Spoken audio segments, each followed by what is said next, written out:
ब्रह्म राक्षस राजा के बेटे का पता ढूंढने के लिए उसे उस सरोवर के पास लाया जिसमें जल बेताल रहता था। जल बेताल को पकड़ने के लिए ब्रह्म राक्षस ने एक स्त्री का रूप धारण किया और सरोवर के किनारे बैठ गया। सुंदर स्त्री को देखकर बेताल मोहित होकर पानी से बाहर आ गया और तभी ब्रह्म राक्षस ने उसे पकड़ लिया।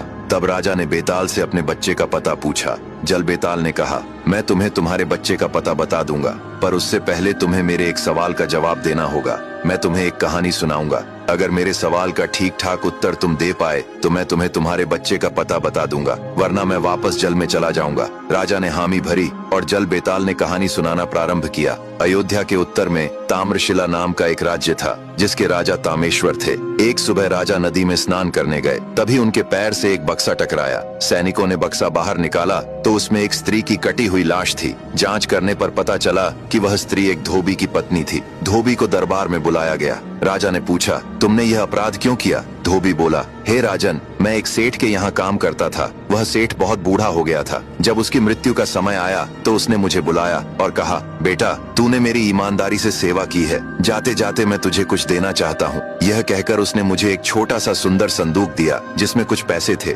उसने कहा, यह धन तेरी सारी परेशानियां तो नहीं मिटाएगा, लेकिन इससे तू अपना कोई काम शुरू कर सकता है। मैं बहुत खुश हुआ और वह संदूक घर लाकर अपनी पत्नी को दे दिया। पैसे देखकर मेरी पत्नी भी बहुत खुश हो गई और उसे संभाल कर रख दिया। इसके बाद मैं कपड़े धोने चला गया। जब मैं कपड़े धोकर लौट रहा था तो रास्ते में मैंने देखा कि एक आवारा आदमी वही संदूक लेकर खुशी खुशी जा रहा है। मैंने उससे पूछा, भाई, ये संदूक तुम्हें कहाँ मिला? वह हंसकर बोला, मेरी प्रेमिका ने दिया है, इसमें बहुत पैसे हैं। ये सुनते ही मेरा खून खौल उठा। लज्जा के कारण मैं उससे कुछ न कह सका और तुरंत घर आ गया। घर आकर मैंने अपनी पत्नी से पूछा, मैं जो संदूक लाया था वह कहाँ है? उसने कहा, आप ही तो अभी देकर गए थे, वह पलंग के नीचे रखा है। वह उस समय बीमार थी, इसलिए उठ नहीं सकी। जब मैंने पलंग के नीचे देखा तो वहाँ संदूक नहीं था। तब मैंने गुस्से में कहा, सच सच बता, संदूक कहाँ है? वह गुस्से से बोली, मैंने यहीं रखा था, मुझे नहीं पता वह कहाँ गया। क्रोध में आकर मैं उसे गालियां देने लगा और बोला, तूने पैसे अपने आशिक को दे दिए हैं। और मैंने पास रखी कुल्हाड़ी उठा ली और अपनी पत्नी को मार डाला।